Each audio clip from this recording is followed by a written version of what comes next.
Russell Brand rose to prominence in the early 2000s as a flamboyant and outspoken comedian, actor and television presenter known for his quick wit, eccentric style and boundary-pushing humour. His career quickly expanded into film, radio and political commentary, where he attracted both acclaim and criticism for his anti-establishment views and provocative statements. Despite periods of commercial success and reinvention, including a shift towards spirituality and activism, Brand's public image has been marred by persistent controversy. In 2023, multiple serious allegations of sexual assault and emotional abuse emerged, triggering widespread media attention, professional fallout and a pending legal reckoning that has led to a significant decline in his public standing.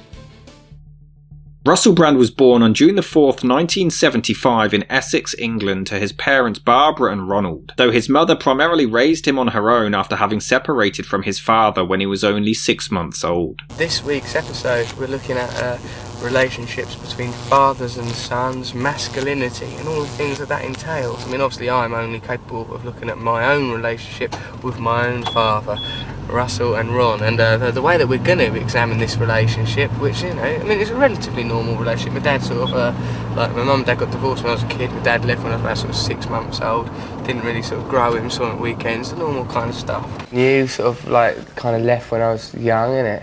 Yeah, I was thinking about that the other day, actually. Were you? Mm. Yeah, what was you thinking? Well, I don't know how old you were, but at the beginning, of course, like all divorces, it's difficult, you know. Yeah. And we fell out completely, Babs and I didn't see you for a while.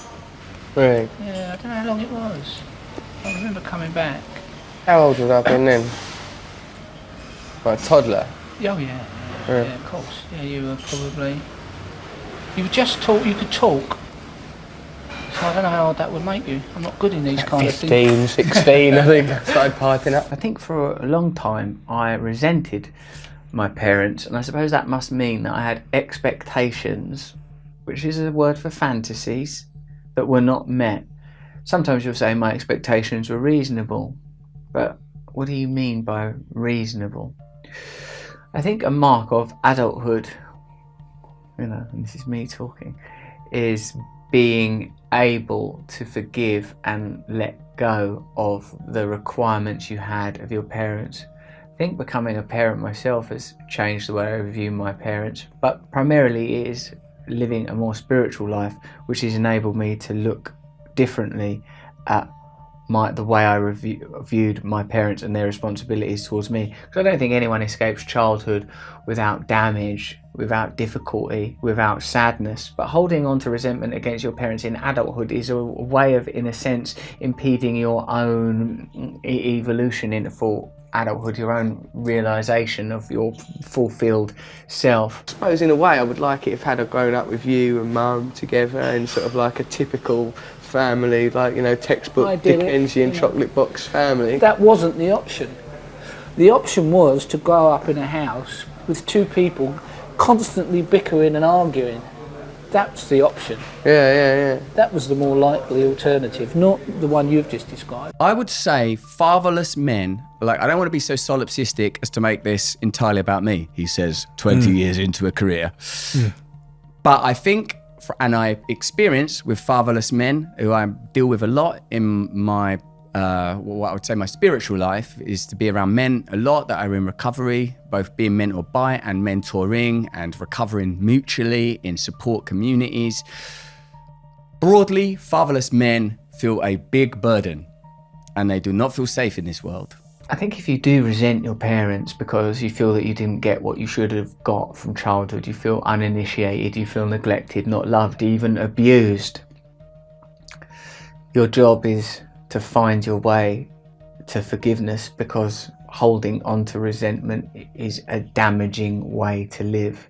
It, I think, will lead to you being unable to have fulfilling relationships with people. No one escapes childhood without a wound. Saying that and admitting that is not condemning your own parents, although I know there are some people who are happy to condemn their parents. Since I've been a parent, I'm more compassionate, and of my own parents have always loved them anyway. But what I feel like now is that I've got the chance to participate in a family. For me, this is a great joy and a great glory.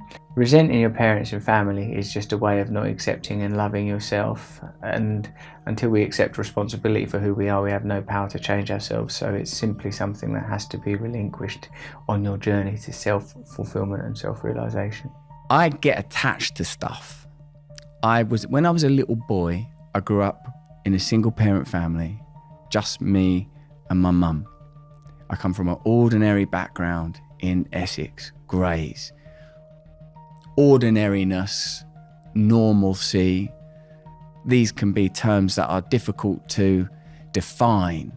When I was at school, I didn't feel like I fitted in, didn't feel like I fitted in anywhere. I'm an only child of a single mother, and I didn't feel like I fitted in my family. There was only one other fucking person. For me, my childhood, single mum, only child. I mean, yeah, like there was no religious and the kind of spiritual component was somewhat based on scarcity and survival before that baton was handed to addiction. His childhood problems were also worsened when he turned 8 and his mother was diagnosed with uterine cancer and a year later breast cancer, which always greatly affected the young boy, being sent to live with other relatives during her treatment. My mum was sick a lot when I was a kid, and my mum was the defining influence in my life. All of us that are lucky enough to have mothers are going to be defined by that relationship as well as the other parental relationship. She's had cancer 6 times. She'd only finished chemo a month before the crash, so she's still sort of, having to go for regular checks and that, but she bounces right back. The woman wants to live. She's full of spirit. Once Russell turned 14, he began to suffer from bulimia and ended up leaving home 2 years later due to arguments with his mother's new partner. At this point, he started to suffer several mental health issues and began to abuse drugs, notably cannabis, amphetamines, LSD and ecstasy. He was diagnosed with ADHD and bipolar disorder, and at some point began to self-harm and gained a severe pornography addiction. Fat, lonely little boy, I just wanted glory. I wanted glory, and I wanted not to feel worthless, and I wanted not to feel sort of small and kind of dirty and ashamed, or whatever it was I felt. There's a number of ways of describing it, but in some way it was without worth. And so when all these things happen on that kind of sort of material or cultural plane, it feels very, very stimulating and very, very rewarding. But simultaneously, if you're kind of a person that's somewhat aware and awake, you're kind of ghoulingly aware that it isn't the thing that you were looking for. Nothing wrong with love, nothing wrong with worship, and nothing wrong with sex, nothing wrong with the erotic. But specifically, lust, I suppose, is problematic because you are not considering the complexity and the personal perspective of that person. Not to say that lust is necessarily harmful. I've been in many, many situations where mutual lust has been, I would say at that time, pleasant, pleasurable, distracting.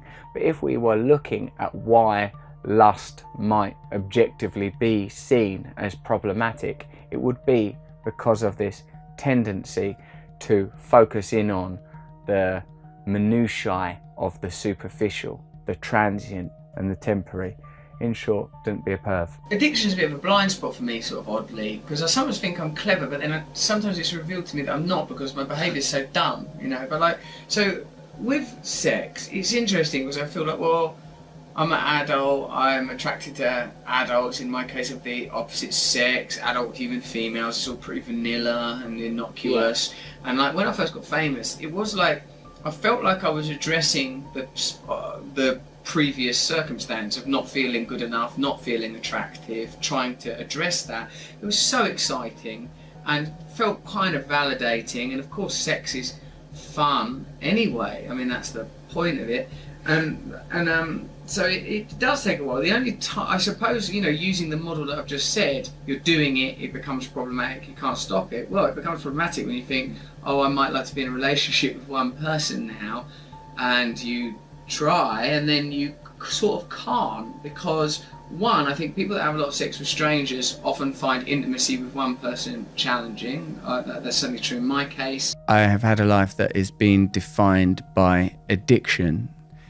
And the addiction, and in particular the models of recovery that are available for addiction, is a convenient framework for addressing the problems we have in our age that are expressed extensively and identifiably through materialism and attachment. Like when you're addicted to anything, say whether it's drugs, alcohol, gambling, looking at pornography, or maybe playing too much on like a PlayStation, right? Like it's very difficult to crack out of the habit because it becomes a thing that you use to comfort yourself, soothe yourself, distract yourself. Now when it's a particularly punitive thing like substance misuse where the consequences get high because it's illegal and the risk of disease is high and the risk of, you get involved in crime, it's a very, what do I want to say, all-consuming thing. So so your route out of it has to be similarly appealing, has to be very, very focused, has to be very, very well structured. I noticed that a lot of how I would relate to men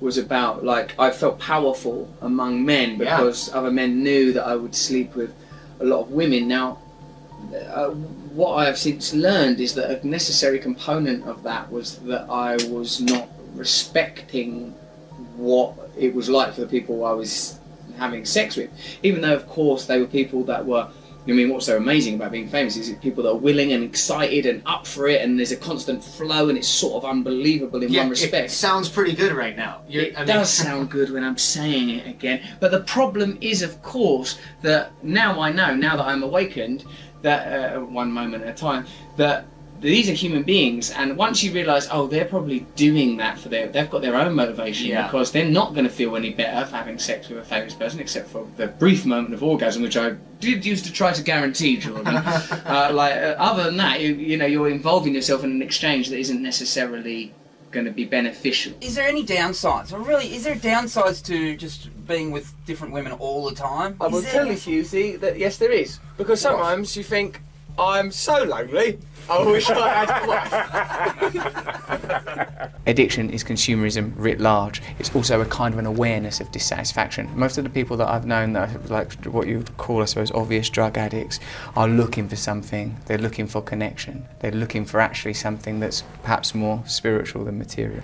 What about sex? Would you have called yourself a sex addict? Well, possibly not at the time, but I think in retrospect it was pretty clear that I was using sex to medicate and to feel connected and to deal with that yearning and longing. So yeah, in fact I started to think that the object of the addiction becomes less and less relevant, like consuming, just buying stuff on the internet or staring dumbly at social media when you didn't intend to, or staying up too late imbibing some mindless crap, online. I think we're living in an age of addiction because addiction is, in a way, a technique for dealing with pain. There's a massive opiate crisis in this country, and everywhere you look, every time you turn on the news, evidence of pain, evidence of people's inability to deal with the way that they are feeling. The way that I got clean from drugs, I've learned in the 15 years almost since then, thank you, that those techniques will work for any kind of pain. They connect you to a deeper part of yourself and make living in this difficult world manageable. Most of us are unaware that we're living hypnotised by our culture. We're already living by a program that tells us that we're not good enough, that we have to consume, that we have to wear makeup, that we have to better ourselves by the clothes we wear and what we purchase, constantly bombarded with consumer messages. I think certain people can't live like that, the addict population, those of us that are crackheads, smackheads, wanderers and losers alone in this world. This book is a code to unite us with our true self and to unite us with one another so we can imagine new worlds together. This book and the principles within it took me from a street smackhead to a person that can turn up on a velvet sofa with a damn fine-looking woman. I don't know about you, a lot of drugs can be a right laugh for a while. But for me, my personal experience of taking drugs was not, I wasn't a recreational drug user, not from the get-go. For me, it was medicinal from the first ever time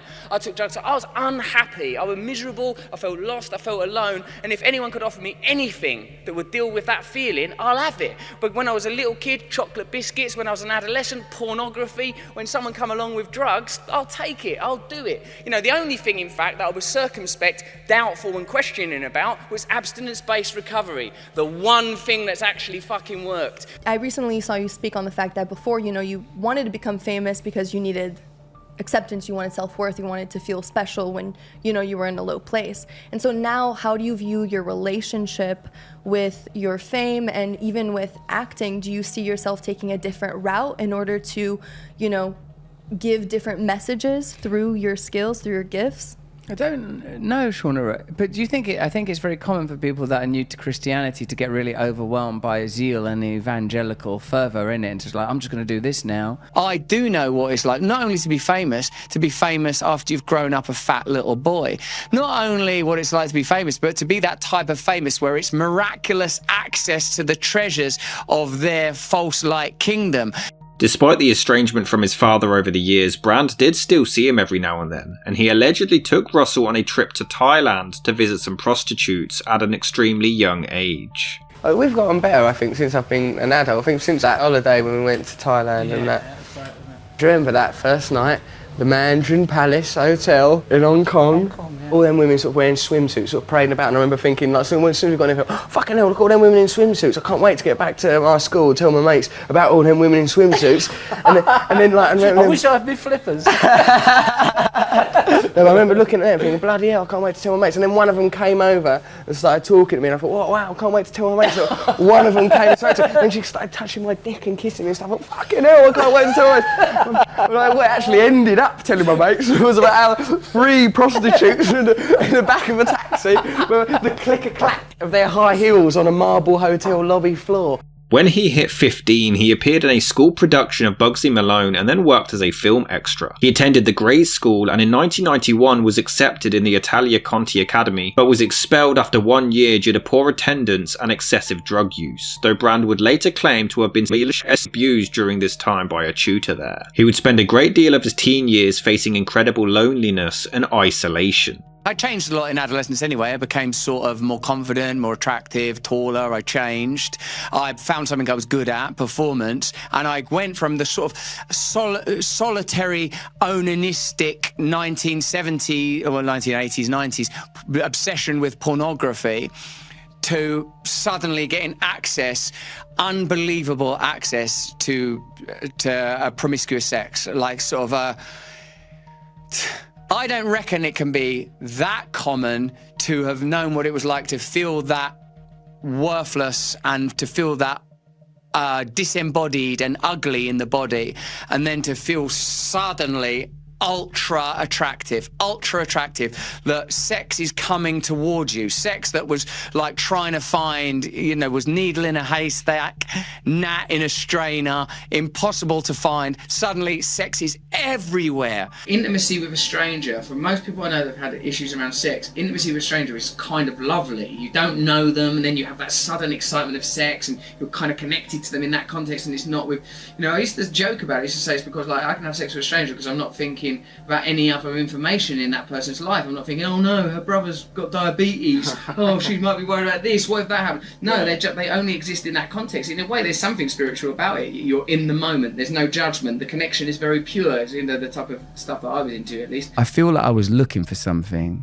I feel that there is a deep spiritual appetite within all of us for connection, the subject that you have identified as our framing for this conversation that we are having. When you look back at that promiscuous lifestyle, does that appall you? Do you think, God, I was disgusting? Do you look at your daughter now and think, I hope she never meets Emily, Russell Brand when she grows up? Don't get so worked up about it. It's only a rhetorical device. Does it appall you? No, my dear. I don't look back at the past and get all worked up about it like Ebenezer Scrooge. I simply think those are some things I've done. I've amended for them.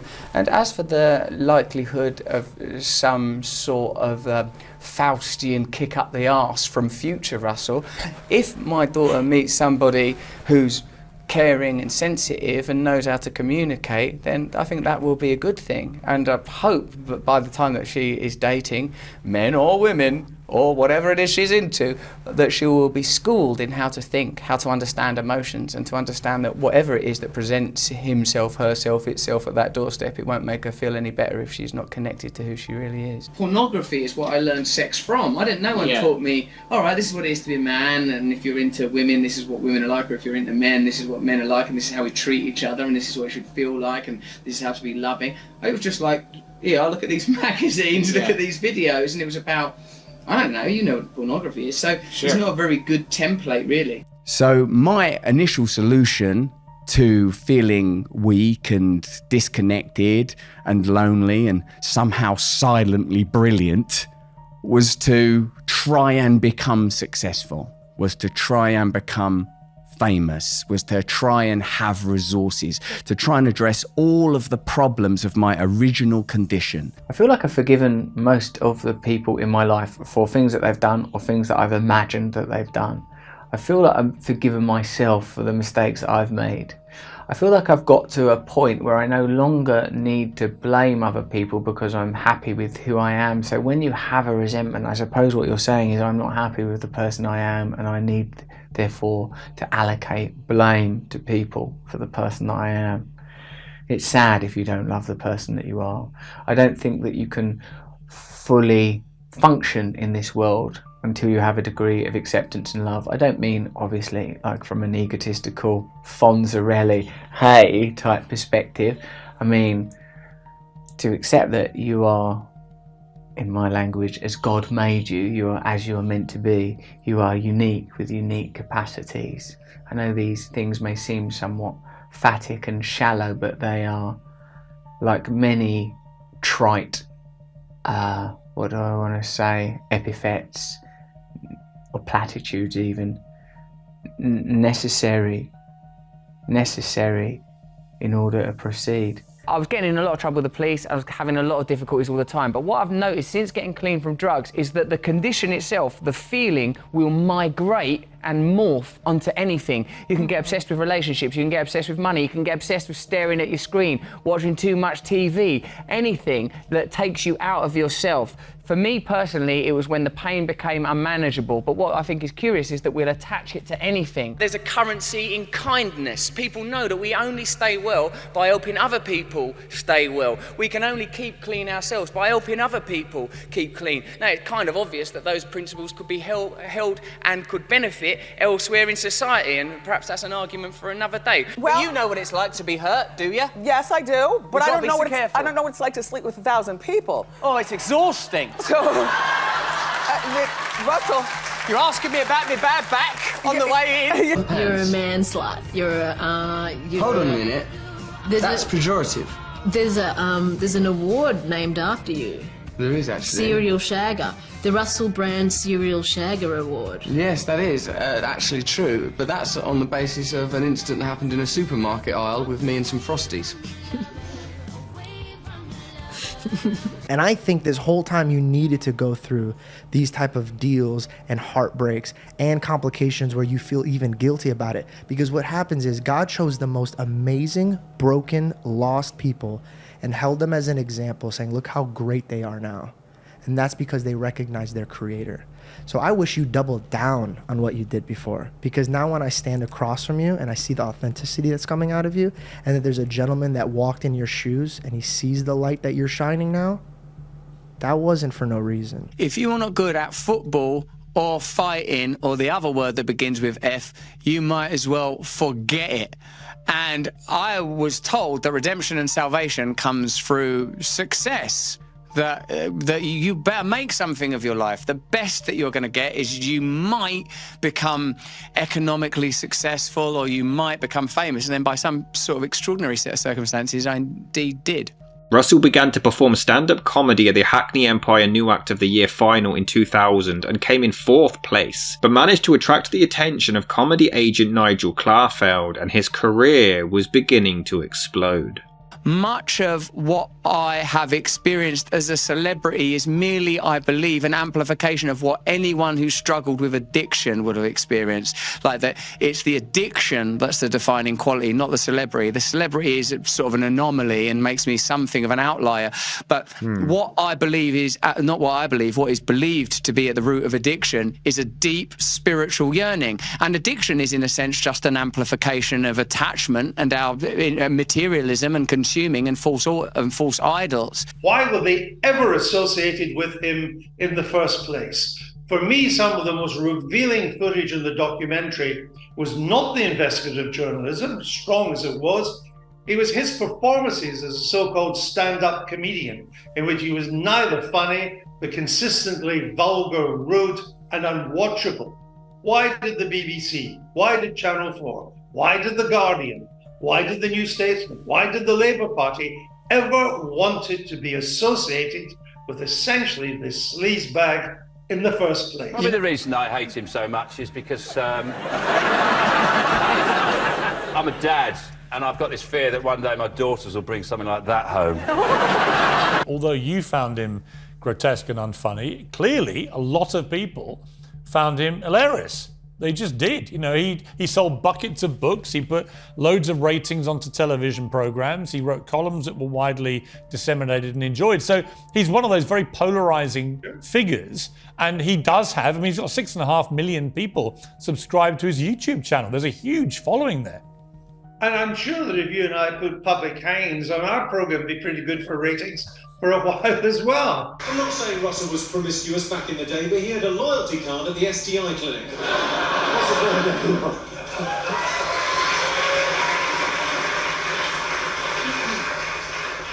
At least in that remark I was loyal. Yes, you were. You always could have gone to any clinic. For you there as well, Russell. Oh, that's very kind of you. Thank you. Yes. Thank you, a band of attractive girls. Ding, yes. There's a lot of attractive We were girls around, discussing. I notice, Husey, that your entire environment is entirely swamped with estrogen-laden maidens. What's going on here? What have you done to this colony? That's how we roll. What we do. Here in Lovely. Richmond. Well, I must say I commend you. Sorry, darling. Get some. I will get some. What is it though? Get some what? Is it sex? Just get some sex. Where? Here. Get some sex there. In the midst of a shadowy audience. I'm not prepared to take that risk. Is it hard to be faithful? Not really, not at my time of life. You know, those days, I still have, like, the power, the urges, but I try and put those powers and urges towards good causes now. Spend a lot of time in soup kitchens and I keep washing my hands. No, that is a good point. What do you mean, racist? Racist? Turn the lights up. Right, I don't know if you know what you're fucking dealing with, mate. It's you, is it? Come on then, let's have it out. What? What do you mean?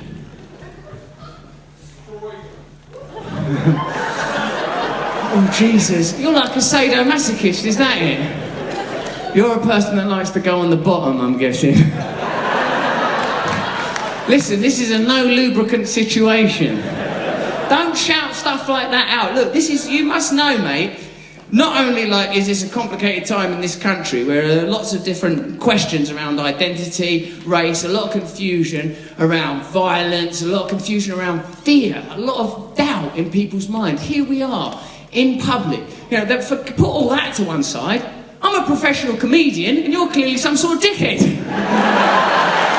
Not that I'm adverse to apology as a person who believes deeply in restitution as a member of 12-step programs, but it's always struck me as a sort of an interesting position to start from. Look, sorry about the Crusades, sorry about that, sorry it doesn't fit in with your current cultural views, sorry that it's not materialistic, sorry that it's not individualistic, but I reckon probably at the root of this is my own personal misunderstanding of apologetics in that context. As the 2000s rolled around, his stand-up was starting to grow before he landed himself a job with MTV as a presenter, though he was fired after just 1 year for dressing up as Osama bin Laden just 1 day after the tragic 9/11 attacks, as well as bringing his drug dealer to the MTV studio. When I was a crack and heroin addict, I made some unusual decisions. They included dressing in an inappropriate way on September the 11th. Now, before I talk about this, remember, I was on crack and heroin, Chelsea, and I challenge any of you to take crack and heroin and see how it affects your personal, private and professional life. So, having taken a lot of crack and heroin, on September the 12th, 2001, I went to work dressed as Osama bin Laden. Now, I know, the worst time to do it, in many ways. It was during this influx of popularity where his drug use worsened, with Brand experimenting with heroin, crack cocaine and even more alcohol. I became a drug addict, I think, because of emotional difficulties, psychological difficulties, and perhaps a spiritual malady. As the great Tupac Shakur said, role is something people play, model is something that people make. Both of those things are fake. What I want to offer people is truth and authenticity. The way that we treat addiction has got to change, because addiction is changing, because like you say, your kid could be in the back of your car looking at Pornhub or ordering online drugs, and unless they have access to a way of addressing that and the feelings that are motivating them towards that, because yeah, my experience with porn was similar, but looking back, I recognised I was just trying to make myself feel better. Of course, it's natural when your sexuality is awakening, you're looking to express it. Yeah. But is it the correct way to be looking at images again and again? You're starting off on the path of your sexuality regarding the people that you'll be having sex with as an object. Yeah. That's the beginning of objectification is happening right there. Many, many young people in this country are being betrayed. What do you think we should do? By a feeble government and a feeblest... What do you think we should do, Peter? I think we should enforce our law against illegal drugs. More people in prison? I don't want people in prison, no. I want people deterred from taking drugs. How? Taking drugs which will ruin their lives by punishment. How though, mate? Because I want that. I don't think people should take drugs. You asked a question, you better listen to the answer. I want them deterred by effective policing. Listen to what I'm saying, you'll learn something. I've heard it before, Peter. Well, you plainly weren't listening that time either. I don't even think you're ignorant. I just think you're innocent. Effective policing. You're like a peculiar child. You see, ad hominem and interruption, absolutely nothing remotely resembling reason, thought or fact. And yet you are making a program on drugs for the BBC, mate, and I am not. By regarding addiction as an illness, by offering treatment instead of a more punitive approach, we can prevent people from committing crimes. Just personally, I was a criminal when I was a drug addict by virtue of my addiction and the ways that I had to acquire money to get drugs. Anecdotally, Chip was an armed robber in and out of Nick all the time. I hope you don't mind me telling them this. And other people I've met, you know, like criminality is a necessary component. Now, of course, we're not saying forget the victims, but I'm saying it's better to address the social situation pragmatically. And I think we all know this. By prescribing methadone to people, most people on methadone are using illegal drugs to supplement their habit. They're not addressing the root problems. We need to approach the victims with respect. Where there has been criminal behaviour, it needs to be dealt with correctly. But perhaps within the penal system itself, we can offer treatment to addicts, like the brilliant work that's done by RAPT in various institutions and prisons. I came to Christ in crisis. I came to Christ in pain. I came to Christ in brokenness, and not because I didn't believe Christ was real, but somehow I weren't willing to be dislodged from the altar of the present myself. I wanted to sort of stay there somehow. I wanted it to still be about me. Addiction begins with pain and ends with pain. You're in pain, you introduce some secondary agent to deal with the pain, then that might even make you feel worse, so you're back in pain and you do it again. It's very obvious when it's drugs, it's less obvious when it's pornography. People feel ashamed. If someone's trying to be faithful in a relationship and they sleep with other people outside the relationship, they feel ashamed when they do it, and then the feeling of shame is so bad, it's not always the right thing to tell the other person. They get to feel worse, they do it again. Food, it's the same process. People, you feel awful, you're in pain, you feel lonely, you eat too much food, you make yourself puke, you feel ashamed, you do it again. At some point this cycle has to be broken. Even though I believed in God, even though I knew that selfishness was wrong and self-centeredness was wrong, there was still enough kind of pagan Epicureanism sanctioned in the culture to legitimize ongoing self-reverence. Like they say a lot, don't they? Like anyone can get clean, you know, and that is actually really hard, because the first time someone mentioned to me, don't try to get to bed tonight without drinking or using, I was like, what? Like, what do you mean it's 7 o'clock? There's too much day left for that amount of consciousness and awakeness. And like, me now, I don't take drugs. I've not had drugs or alcohol for fucking 8. I mean, I've had some significant amount of coffee, as you can see. I think what there needs to be is love and compassion to everybody involved. You need to, if people are committing criminal behaviour, then it needs to be dealt with legally, but you need to offer them treatment, not simply out of some airy-fairy that's all old hands and hug liberalism, but because it deals with the problem and it prevents further crimes being committed. Addicts that get clean at one day at a time through abstinence-based recovery, generally speaking, stop committing crimes. That's better for victims, it's better for the addict, it's better for society. I'd like to ask the alleged comedian in the hat whether we've had a lot of him, and far too much for me, but he says he's not responsible for his own drug taking. Isn't the problem with the Western countries that we repeatedly say, oh, we're not responsible. When we take drugs, oh, we do it because we're made to. Somebody made me do it. When in fact, it's a pleasure that we seek. People do it because they want to, they do it for a pleasure. And then, as a result of the demand, which is quite rightly mentioned by the President of Colombia at the beginning of this, the demand which drives the supply, then ruin and murder and warfare and bloodshed and all the other evils descend on the countries which supply. It all comes from us. It comes from rich Western kids selfishly following their pleasures and creating a worldwide industry and a huge flow of money which is disastrous for the entire globe. And we don't ever address it. It's nice to receive your bigotry from another medium other than the hate rag, the Mail on Sunday, through which you normally peddle hatred, insular thought, lack of love between human beings. What I'm saying, mate, have an argument for a moment, would you? Whether or not I'm selfish or wearing a hat is redundant and irrelevant. These are the kind of personal attacks, the aggressive stance that you continually adopt to vilify people needlessly. Hey, what's next? Criminalise being a bit brown? Is that your next policy from the Mail on Sunday? We can't listen to people like you anymore. It's evolved as a species. That's an idiotic slur, and I notice you don't actually answer my argument. Are you responsible for your actions, or are you not? Do you take drugs because you have to or because you want to? In spite of what Margaret Thatcher said, there is such a thing as society. We are responsible for one another. If we treat people compassionately and with love, then people will benefit. People, of course, are responsible for their actions. You're responsible for writing for a bigoted newspaper. Finish your joke, Russell Brand.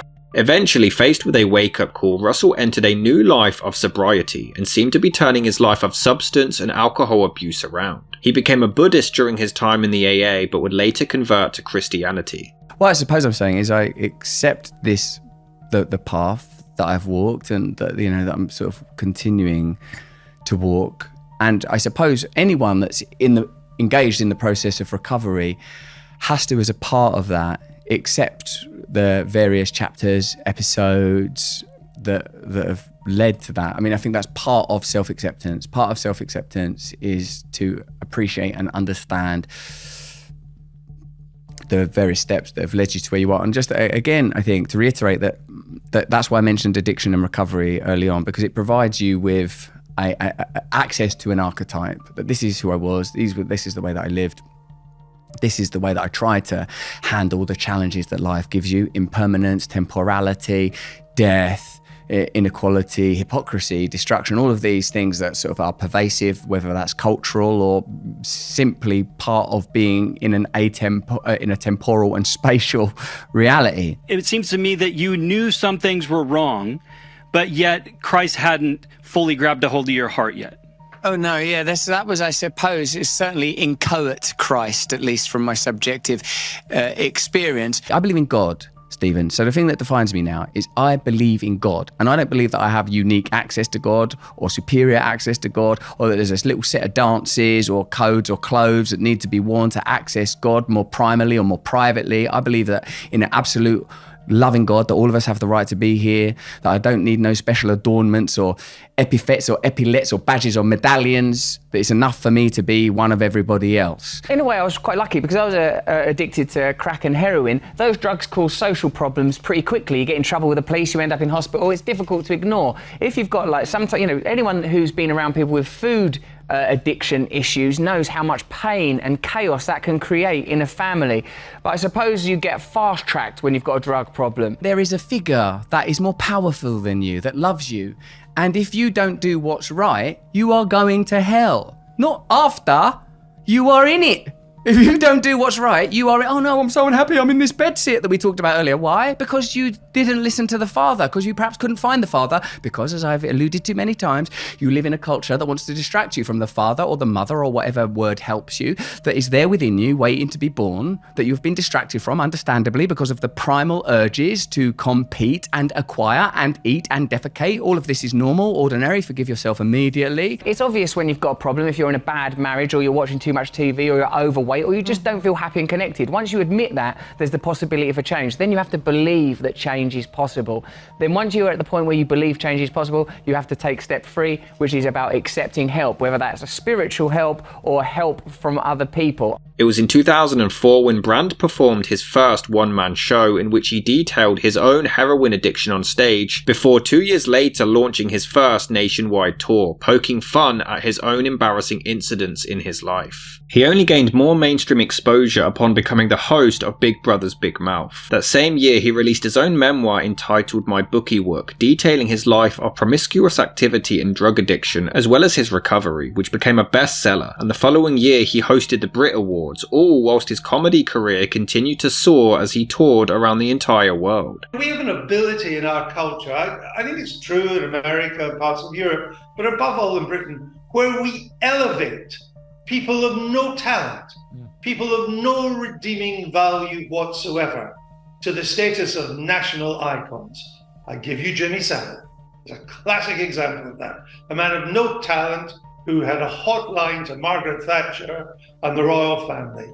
And in a different way, I'm not comparing the two in terms of what they did, in a different way, we elevated Russell Brand to be this man that seemed to have the pulse of young people in British society, whose every word we should hang on, and was worthy of interviews on the BBC's Newsnight or Guardian conferences or editing the New Statesman. It's just nonsense. And this power of celebrity, which seems to have the ability to make sensible people stupid, this is another classic example of it, and it is corrosive of our culture and what is good in it. This is what we talk about. This is what female comics and probably actresses and women in my industry talk about all the time, because that's the safest way for us to talk about it. I didn't tell any employer or blow a whistle or do anything at all. I handled it, for lack of a better term, like a man, and said it to his face. Did you get some criticism for that? I got criticism for not naming who it was after the fact when I spoke about the original show, yes. Is there a chance that the allegations are not well sourced and that it would be irresponsible on that level? No. Because they're too credible? Yeah, they're really credible. But also,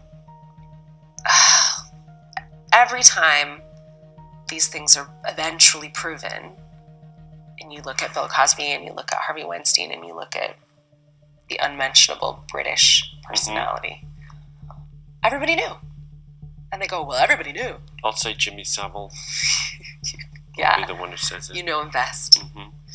His fame and popularity continued to grow, this time overseas as Brand landed acting roles in Forgetting Sarah Marshall, Get Him to the Greek, and Bedtime Stories. But unfortunately, this is when the controversies continued. In a 2006 interview, Dannii Minogue claimed that she had been harassed by Russell Brand when she appeared on his television show. She called him, quote, a bit of a vile predator, end quote, who hadn't actually been cured of his sex addiction like he had claimed. She alleged that he, quote, wouldn't take no for an answer, and throughout the whole interview he kept making shocking remarks that I can't even repeat, end quote. For the next 2 years, whilst working with the BBC, Brand received 5 complaints of misconduct and unprofessional workplace behaviour. He had begun his weekly BBC radio show entitled The Russell Brand Show, often being joined by a variety of celebrity guests. But on October the 16th, 2008, he was joined by co-host Jonathan Ross, and they were also supposed to be accompanied by actor Andrew Sachs, who had played Manuel in Fawlty Towers. However, Sachs didn't answer his phone, so Brand and Ross decided to leave rude messages on his answering machine instead.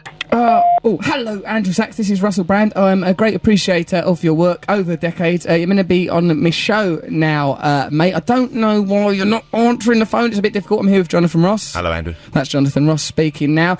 We understand. Anyway, well, I can still do the interview to his answer phone. Let's do it. Let's do it. It's worth noting that this show wasn't broadcasted live on this occasion. Due to Brand's busy schedule, it was pre-recorded, and the BBC still decided to air the voicemail messages anyway. Look, Andrew Sachs, I've got respect for you and your lineage and progeny. Never let that be questioned. Don't hint. I wasn't hinting. Why did that come across as a hint? Because you know what you're talking about. Now, when you were He doing... fucked your granddaughter! That's his answer phone! I'm sorry. Even if we play it I'm out the sorry. show. I'm sorry. I apologise. Andrew, I apologise. It's still on the answer. It's on the answer phone. Well, I can't help it. You were talking about it and it was in my head. I apologise. Jonathan! I got excited. What can I say? I'm coming on It your just came turn. out. Right, you wait till I'm on your turn. Andrew Sachs, I did not do nothing with Georgina. Oh no, I've revealed I know her name! Oh no, it's a disaster! Abort! Sachs did complain that this was done without his consent. Initially, the BBC denied having ever received a complaint from him, but later admitted that they did and deeply apologised. We can move on from that. You forgive me? We moved on? We've moved on. We're firm friends. Oh, like it's really bothered us though. He's the poor man sitting at home sobbing over his answer machine. I know, and what's going to happen? I'll get a call now from the satanic what's awful as well? sluts. If he's like most people of a certain age, he's probably got a picture of his grandchildren when they were young and innocent. by the Right phone. by the phone. So By the phone. while he's listening to the message, he's looking at a picture of when she was about there 9 she on a is. swing, and then She's you, 9 and then on you're a on the swing. phone going, She was on a swing when I met her. Oh no! and probably enjoyed her. Shit! At first, Brand started to joke about faulty towers before Ross interrupted to point out Russell's previous brief relationship with Sachs's granddaughter, which wasn't public knowledge at the time. I wouldn't consider me and Russell having been in a relationship. Right. We had like a sort of friends with benefits type situation, which was fine in my early 20s. And he was always very nice to me. Like it was very clear what the parameters of the relationship were. And that was mutually agreed upon, and never did anything untoward happen. While the rest of the messages began as an attempt to apologise, it only made matters worse. I'd like to apologise for these terrible attacks, Andrew Sachs. I'd like to show contrition to the max, Andrew Sachs. I'd like to create world peace between the yellow, whites and blacks, Andrew Sachs. Andrew Sachs. I said some things I didn't have oughta, like I had sex with your granddaughter, but it was consensual and she wasn't menstrual. It was consensual, lovely sex. It's full of respect. I sent her a text. I've asked her to marry me. Andrew Sachs. If you deign it, this nuptial pact could be. Oh, Andrew Sachs. Will you marry me? Will you marry Jonathan? No, that's a different poem. Sounds like he wants to now. This has made it worse. I feel it's made it worse. You've trivialised the whole terrible incident. I was very young at the time. I was 23 years old when the story broke, and it was a very unnerving time because not only have my grandparents heard about what I've been up to sexually, which anybody would recoil Horrible, at, yeah. but then it's all the boys will be boys attitude and like, oh, isn't it funny? She's a slut anyway, so like, who cares? So that was their only line of defense, is to sort of slut shame me, basically. Phone. Ever since I was a little boy. Just say sorry. I'm sorry. Sorry. I've done a lot of bad things Sorry. as a boy. No, don't go on about it. Oh, Sorry. Sorry. I'm so sorry, all right? I'm so sorry that I had a difficult life. No. No, I'm sorry. I'm Just say sorry. Just I'm say sorry, Andrew. Just let it heal. Let's just take some time together. Look, we can meet He up. doesn't want to spend any time with you. Gal Just say Garcia sorry. Morcablaka. It's making it worse.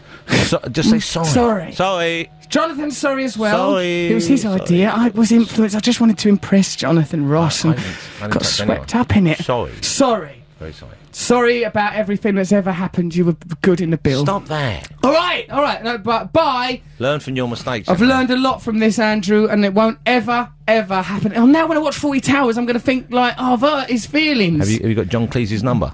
Initially, there wasn't much backlash, but a week or so later, shortly before Brand was due to go live, he was informed that the Mail on Sunday were running a story about the phone calls. Although this led to Russell apologising to Sachs on the air, he also spent a portion of the show denouncing the Daily Mail for supporting Nazism in World War II, which most felt was him trying to shift focus onto a completely different topic rather than accepting responsibility. We happen to know that the Daily Mail, no, the Mail on Sunday, are listening to the show now in the vain hope of augmenting a piece they're writing about last week's fantastic, fun-filled, action-packed super show with Jonathan Ross, one of the greatest broadcasters on our dirty little circle of a planet. And I'd like to take this opportunity to issue a personal Russell Brand apology to Andrew Sachs, the great comic actor who played Manuel, for a message that Jonathan and I left on his answer phone. But it was quite funny. But sometimes you mustn't swear on someone's answer phone, and that's why I'd like to apologise personally. What do you think about that, Simon? Diplomatic, wasn't it? I think that you did a very good job then, and to the Daily Mail, from me, I'd say I hate ethnic minorities. That's right. So they'll like that, right? And my programme's on Thursdays. I'd like to remind the Daily Mail that, whilst it is a bit bad to leave a swear word on Andrew Sachs' answer phone, what's worse, leaving a swear word on Andrew Sachs' answer phone, or tacitly supporting Adolf Hitler when he took charge of the Third Reich when he became Chancellor in the old late 30s? The Daily Mail they printed a letter from a lord going, this Hitler, he might be alright. And once old black shirt Oswald Mosley came to prominence in this country, the Daily Mail went, hurrah for our black shirted chums. But they never upset Manuel. And that's the difference. That's right. On one hand, you have upset Manuel. On the other hand, you have millions and millions of dead people supported by a powerful media institution. It's up to you, the listener, to decide. Text us, which is worse? Offending Manuel, for which I apologise, or is it worse to tacitly support the deaths of millions?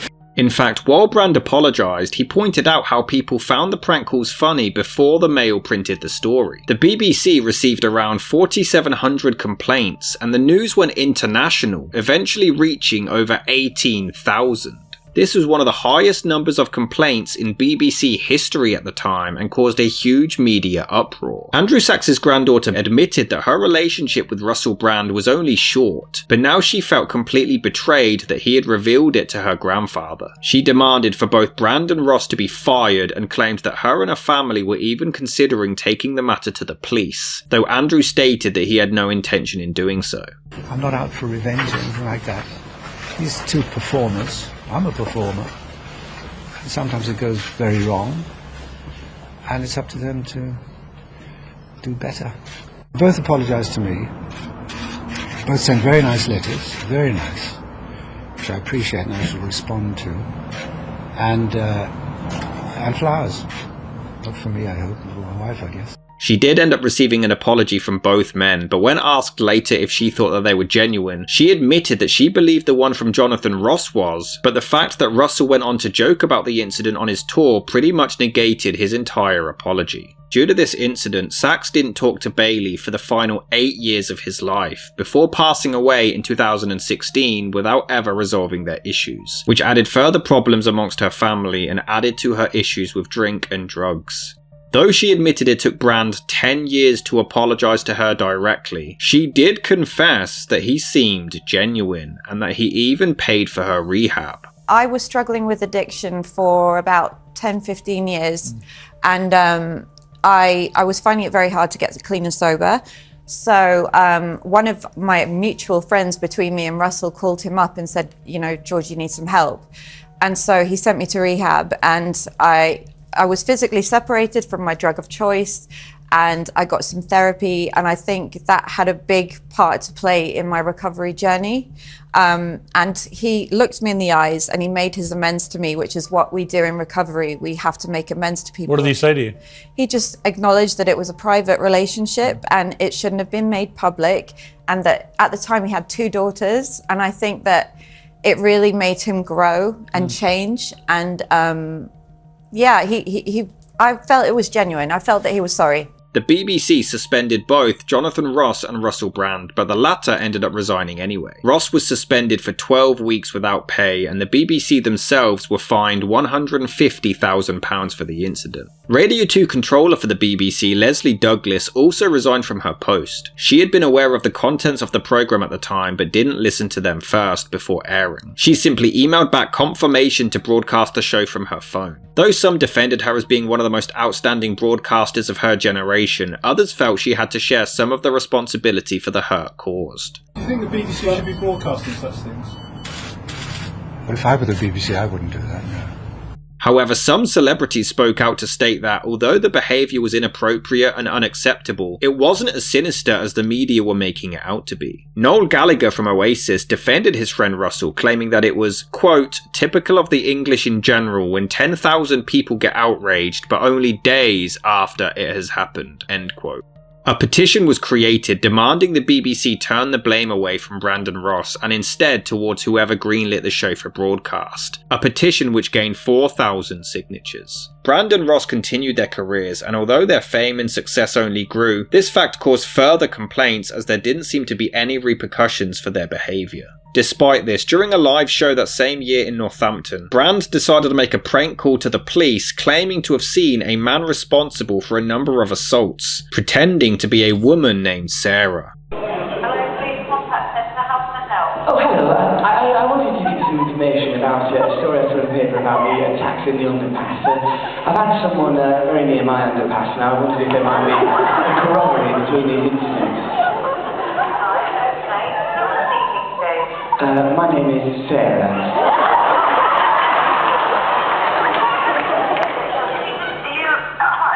Yes, sorry, I've got the telly on. I'm just watching the bill. Turn that down.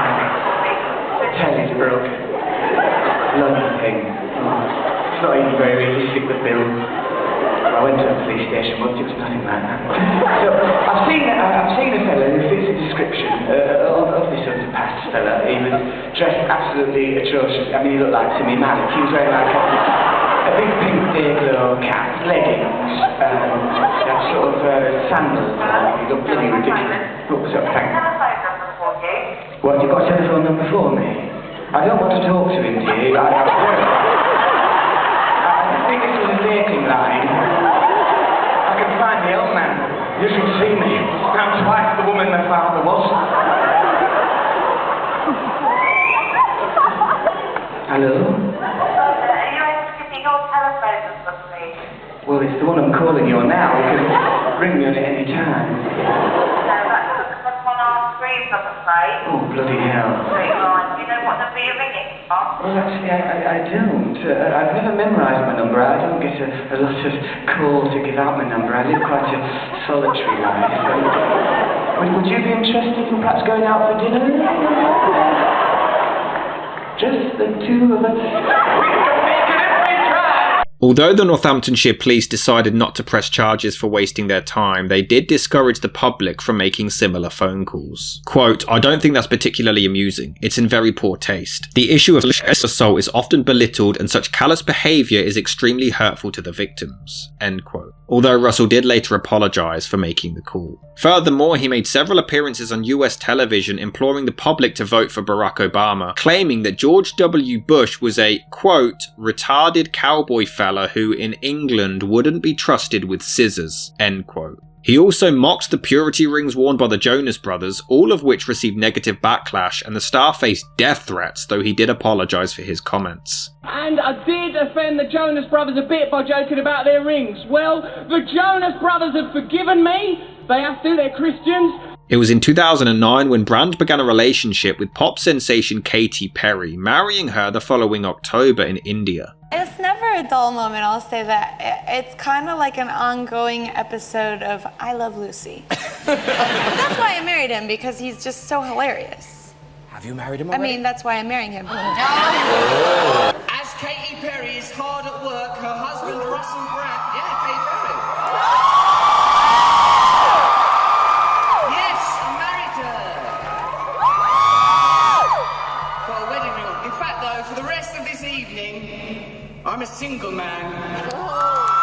Married only to you. There is nothing between us.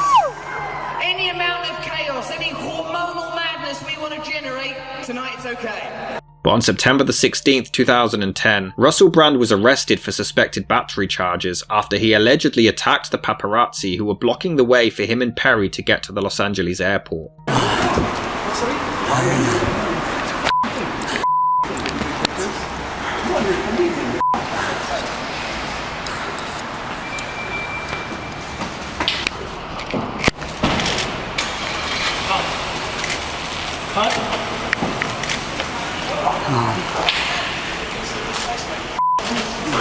Hey! Don't put your hands on me, mate. This space, eh? It's alright. Don't put your hands on me. Put your hands on me. Don't put your hands on me. Nice one, take me. Bring me. Oh, Lois. Just come on a little bit. Stick around for a little longer. Stick around for a little longer. Seriously. The paparazzi actually placed him under citizen's arrest before the police arrived, though he was released with a $20,000 bail. In December 2011, after just 14 months of marriage, Russell Brand requested a divorce from Katy Perry over a text message. They had conflicting and busy schedules, and Perry herself wasn't ready to have children, which greatly differed from Brand. She also claimed that he didn't like the idea of her being, quote, the boss of things, end quote. Russell claimed that he was extremely in love with Katy, but that they just weren't compatible as he was growing a major focus on his spirituality. He admitted that he didn't want anything to hurt her as he still greatly cared for her, but they always struggled to spend any time together. She's such a lovely person. I've got nothing but love for her. Was that a roller coaster though? Two famous people together? Oh yeah, like it's a bit difficult to tell what's going on in such a situation, but it was a very, very wonderful time. I want to know if you want to get married and have a baby. I do, of course I do. I really want children. Be Mr. Bang-a-lot? I don't want to be Mr. Bang-a-lot. I am Mr. I hate that part and that name. Bang-a-lot. He sounds like a horrible boy. Sir Bang-a-lot. No, even with the knighthood, it's too crass. No, I want to be something else. What would you like to be? Someone that like everyone loves because he's cuddly and bringing peace and joy. Oh, Mr. Cuddle-a-lot. Like it. Okay. I will be him, Mr. Yeah. Cuddle-a-lot. Hold on, what's that against my leg, Mr. Cuddle-a-lot? I'm so sorry. Of course, I still feel great feelings of compassion and warmth for Katy, but like I'm very happy with my life.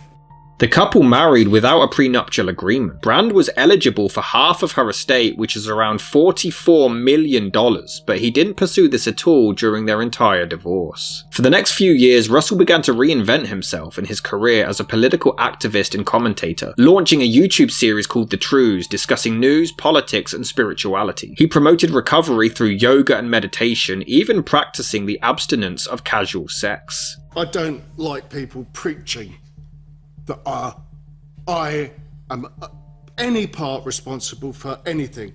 I've never heard him criticised the disabled. I never have. Okay? Never. Okay? And you are a campaigner, yeah? I'm going to go back to the last question. Please let me finish. Mate. Stand. Stand for Parliament. If you're going to campaign, then stand. Okay? Okay, you have the media profile for it. Do it. My problem would be, mate, I'd stand for Parliament, but I'd be scared that I'd become one of them. I know what side of the argument. No, I'm sorry. You've full addiction, and you've beaten it, okay? You can't preach that. That is rubbish. Mate, you cannot preach that. I'm not preaching. Well, you are. You've attacked him, okay? Yeah. Okay? And you've attacked him, and you've attacked everybody that stands for his party. I do. We're trying. I'm I'm sorry. not attacking people They are that- people on the street. On March the 15th, 2012, an arrest warrant was issued for Russell in New Orleans as he was accused of throwing a photographer's mobile phone out a window. Allegedly, they were taking his picture when he wrestled the phone from their hands. The warrant was for criminal damage to the property. Brand offered to pay to replace the window and phone, but also voluntarily handed himself in at the police station. In 2014, he published a manifesto called Revolution in which he called for systematic change, but the controversy only continued as Russell encouraged the public not to vote, though he would later retract this. I ain't prepared to turn up and vote like an obedient little prisoner just so like, oh, they went a little bit left, they went a little bit right, do the okey cokey. It's not good enough. We deserve better. We are creatures on a planet. We are mammals. Look at the faces of the people that we're being asked to vote for as leaders. Look at them. Look at them, feel it in your hearts. That ain't who's meant to be leading us. Russell Brand, who are you to edit a political magazine? Well, I just suppose like a person who's been politely asked by an attractive woman. I don't know what the typical criteria is. I don't know many people that edit political magazines. Boris, he used to do one, didn't he? So I'm a person with crazy hair, quite a good sense of humour, don't know much about politics, I'm ideal. But is it true you don't even vote? Yeah, no, I don't vote. Well, how do you have any authority to talk about politics then? Well, I don't get my authority from this pre-existing paradigm, which is quite narrow and only serves a few people. I look elsewhere for alternatives that might be of service to humanity. The time where people trust politicians, that's over. That era has passed. And this lack of trust that we feel for politicians, it's entirely valid. Don't trust them. They're literally spying on us. They're literally in league with telecommunication companies, stealing data on us so that at any point in the future they can go, you sent a text the other day about boobies. You're in a lot of trouble. How do you imagine that people get power? Well, I imagine there are sort of hierarchical systems that have been preserved through They generations. get power by being voted in. Well, you That's say how that, they Jeremy, get it. but You like can't even be asked to vote. It's quite a narrow prescriptive parameter that changes within the. In a democracy, that's how it works. Well, I don't think it's working very well, Jeremy. Given that the planet is being destroyed, given that there is economic disparity of a huge degree, what are you saying? There's no alternative. There's no alternative. No, I'm just not this saying system. that. I'm saying if you Brilliant. can't be asked to vote, why should we be asked to listen to your political point of view? You don't have to listen to my political point of view, but it's not that I'm not voting out of apathy. I'm not voting out of absolute indifference and weariness and exhaustion from the lies, treachery, deceit of the political class that has been going on for generations now, and which has now reached fever pitch where we have a disenfranchised, disillusioned, despondent underclass that are not being represented by that political system. So voting for it is tacit complicity with that system, and that's not something I'm offering up. Well, why don't you change it then? I'm trying to. Well, why don't you start by voting? I don't think it works. People have voted already, and that's what's created the current paradigm. When did you last vote? Never. You've never ever voted? No, do you think that's really bad? So you struck an attitude, what, before the age of 18? Well, I was busy being a drug addict at that point because I come from the kind of social conditions that are exacerbated by an indifferent system that really just administrates for large corporations and ignores the population that it was voted in to serve. You're blaming the political class for the fact you had a drug problem? No. I'm saying I was part of a social and economic class that is underserved by the current political system, and drug addiction is one of the problems it creates when you have huge, underserved, impoverished populations. People get drug problems and also don't feel like they want to engage with the current political system because they see that it doesn't work for them. They see that it makes no difference. They see that they're not served. Well, I say that it doesn't the apathy, work for them if they don't bother to vote. Jeremy, my darling, I'm not saying that the apathy doesn't come from us, the people. The apathy comes from the politicians. They are apathetic to our needs. They're only interested in servicing the needs of corporations. Look at what ain't the Tories going to court and to taking the EU to court because they're trying to curtail bank bonuses. Is that what's happening at the moment in our country? It is, isn't it? Yeah, there is. So why am I going to tune in for that? You don't believe in democracy. No, you want a revolution, don't you? The planet is being destroyed. We are creating an underclass. We are exploiting poor people all over the world, and the genuine, legitimate problems of the people are not being addressed by our political class. All of those things may be true. They are true. But you took... I wouldn't argue with you about many of them. Well, how come I feel so cross with you? It can't just be because of that beard. It's gorgeous. It's possibly And because... if the Daily Mail don't want it, I do. I'm against them. Grow it longer. Tangle it into your armpit hair. You are a very trivial man. There is no point in voting because there is no one that's representing the interests of ordinary people. I know loads of people go, oh, we should vote and all of that because of the suffragettes or the wars and all those kind of things. But I don't buy into that shit. But if they were to take you seriously and not to vote... Yeah, they shouldn't vote. They should. That's one thing they should do. Don't bother voting. Because then when it reaches... There's a point. So these little valves, these sort of like little cosy little valves of recycling and Prius and like, you know, turn up somewhere, it stops us reaching the pit point where we think, oh, this is enough now. Stop voting. Stop pretending. Wake up. Be in reality now. Time to be in reality now. Why vote? We know it's not going to make any difference. We know that already. He's backpedaled so much now. He started out saying, don't vote. It's stupid, pointless to vote. Don't vote. But he's now come out, Russell Brand, and said, no, what I'm saying is, actually, he goes, who am I supposed to vote for? So if you reduce that to what he's actually saying, it's what everybody says at every bus stop or news agents. Go, politicians, what are they like, eh? How'd that lot get in? Oh, no, bloody hell. In his defence, right, we all bitch and moan about the government because they are shit and they have been for years and it's getting worse. How are we ever going to change it unless we come together and all stop moaning at bus stops? The main problem is now is people get the politicians they deserve because they don't take any interest in politics. And him saying stuff to people who are disaffected already and aren't engaged with the political process, don't vote, is the most moronic, self-serving, pathetic bit of attention-seeking wank that has ever spewed Taylor's fucking mouth in history. Why would I take it seriously? Why would I encourage a constituency of young people that are absolutely indifferent to vote? Why would we? Aren't you bored? Aren't you more bored than anyone? Ain't you been talking to them year after year, listening to their lies, their nonsense? Then it's this one gets in, then it's that one gets in. But the problem continues. Why are we going to continue to contribute to this facade? He would often openly discuss his past sex and drug addictions, which many felt were inappropriate and only trivialised serious issues that people dealt with on a daily basis. Over the years, he would make several appearances or interviews in which many considered inappropriate or aggressive, including alongside notorious sex offender Jimmy Savile. So, Jimmy, this is Russell Brand. I'm sorry to interrupt your meal, but... You're not interrupting my meal, Russell, because to talk to a megastar like you is an honour and a pleasure. Well, sir, I could say the very same thing to you, and I shall. Thank you very much for coming to the phone. That's a bit mucky, isn't it? Do you think so? Fairly clean. Actually, lightly dusted with glowing powder. You saucy cow. That looks nice, your boobs and everything. Thank you, I'm glad you like them. How come you've turned up wearing that gear? You look like that's what women in a Western wear. Do you think so? Then women are upstairs, there's someone playing the piano, dun dun dun. They look around like that, and then there's a woman near the banister with them knockers. I suppose I wanted to see if you were the fastest drawer in the West. There seems to be a pattern of horrific clips that the broadcasters continue to employ them to do. It'd be very nice to meet you one day, Mr. Jimmy Savile, just, you know... If you've got a sister, you could meet me by bringing her along. I mean, I haven't got any sisters, but... I don't usually meet fellas, but if you've got a sister, that's okay. I've got a personal assistant called Marsha, and part of her job description is that anyone I demand she greets, meets, massages, she has to do it. She's very attractive, Jimmy. Well, that's a good start. What kind of start? You could send her along to do some research. Would you like her to wear anything in particular, Sir Jimmy?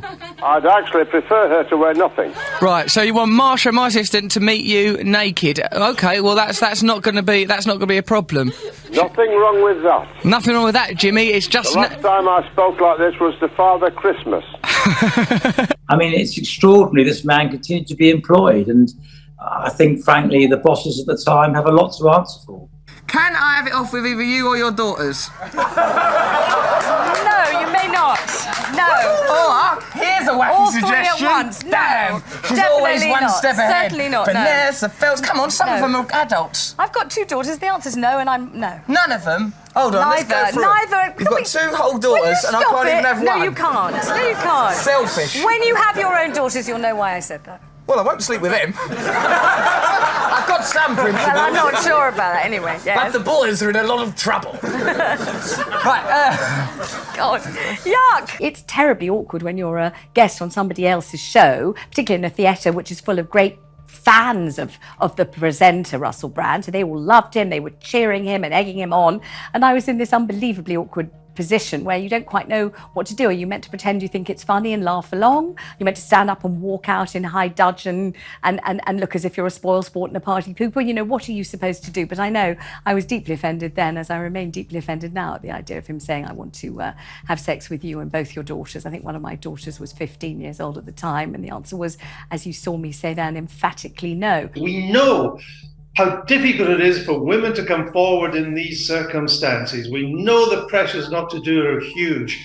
And it could be in this case, as in the Weinstein case, that women speaking to journalists, to newspapers first, is an interim stage before it then results in wider proceedings and facilitates their ability to do so. You said you fancy Jennifer Lawrence. Sure, she's a really beautiful Oscar-winning actress. I wouldn't go, I refuse to have sex with this glorious creation.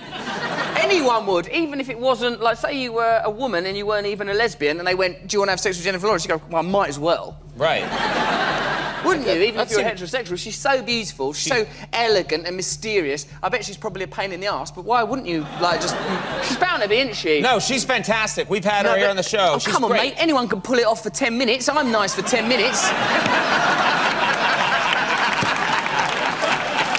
So you're not like this all the time? You don't want to be around when the laughter stops. It's not my extremism that I need to protect, it's my mundanity. That's what I feel is most sort of, you know, I'm just a sort of a bloke from Essex, from a single-parent family that's a pretty comprehensive show-off. Yeah. So that's, like, you know, I suppose if there's anything being protected, it's that. Oh, and also I beat up someone once.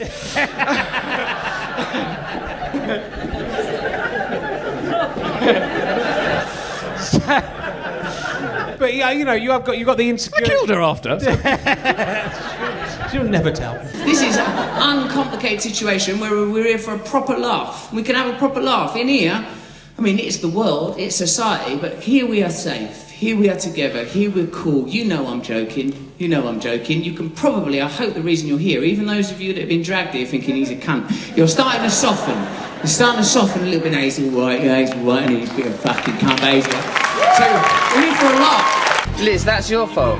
Because you took your eye off the road, because things was getting a bit fruity out there. All right, Liz, goodbye. Yeah, thank you.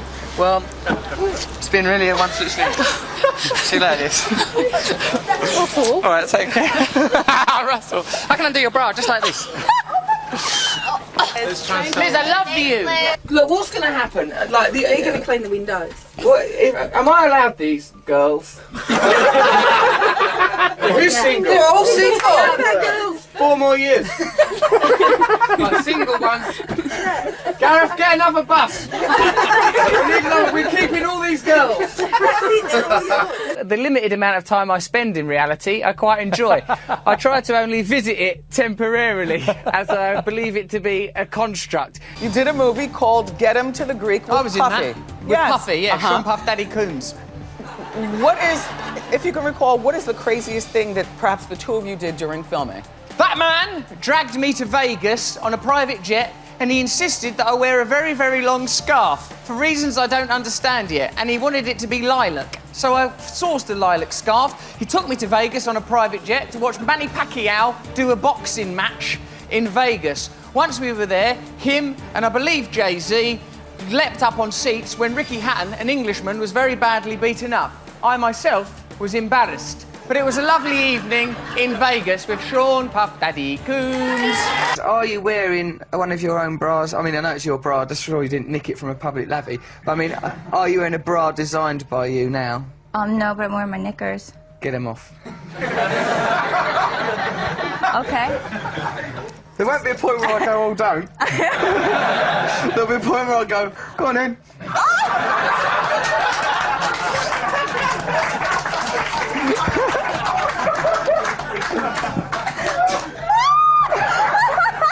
Come on! Everyone does it. Don't be afraid of your own sexuality. Do be a bit afraid of mine, though. I know that for years, my promiscuity was exploitative. As a famous rich dude, sleeping around, having sex in bathrooms, sleeping with multiple people at once, using the fact that I had massive access to having sex with strangers and was doing it, that's pretty crazy and excessive. And there's no question that that is sinful, broken behaviour that hurts people. And I beg for forgiveness, and I'm given forgiveness, and I beg for salvation. But what happened in this weird liminal space is that behaviour got metastasised and reformed retrospectively into criminal conduct by competing media companies working with groups like Logically and Crisp, working with legacy media companies, collaborate in an unprecedented way in order to go back to, for years and years, talk to people like, have you got a story about Russell Brand? What about that? Well, other people have bravely come forward. What if we shift that? What if we shift this a little bit? What if we tweak that? But, you know, of course, I'm going to mention that it happened not when I was, you know, all over the media every day in Hollywood on talk shows, introducing movies, blah, blah, blah, and actually sleeping with loads of women. It happened when I started to talk about Moderna, Pfizer, Raytheon, Lockheed Martin, and exploitation and manipulation at the highest level. This is why we cannot trust the media for this reason alone. Even if there was nothing about the needless wars, the economic situation, the endless duplicity across all nations, this is not an attempt to condemn any of us on the basis of nature. We're all the same. same. Ultimately, it's just, you know, they criticise my clothes. I've got to strike back. Furthermore, that same year, his ex-girlfriend Jordan Martin claimed that he committed assault as well as physical and emotional abuse during their short relationship 7 years prior. She alleged that it happened at the Lowry Hotel in Salford, once he discovered that she had been speaking with an ex-boyfriend and became increasingly angry. I have been a survivor of sexual abuse, okay? And I will always believe victims, because why wouldn't you? Would you always believe accusers? Accusers, it depends. I wasn't in the room, you know? We weren't in the room. We don't know what happened there. But my initial thought was, oh my God, I'm glad I'm not Russell. Because it's behavior that he was doing when he wasn't well. So when you're an addict, you can cross addict. So if you're not working a program, he explained this to me when he made his amends, you can be off booze and drugs, but if you're not working a program, you can be acting out on a sex addiction or a food addiction. And he wasn't working a program. And as an addict in recovery, I know that he wasn't well. So I have to. Well, that doesn't justify. It doesn't. Assault. It does not. In January of 2017, Russell Brand announced a new tour, which was supposed to last between April to November the following year, but it had to be cut short when his mother was critically injured in a hit-and-run accident, with Brand supporting her through her entire recovery.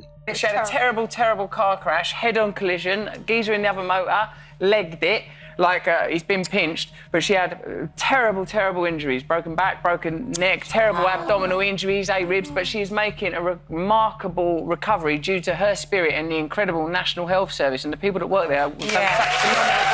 It didn't happen to me, it happened to my mum. So that my job is be supportive, be present, be kind, be loving, recognise when you're in hospital, everyone's there with their own problems, the people that are working there, they've got their challenges.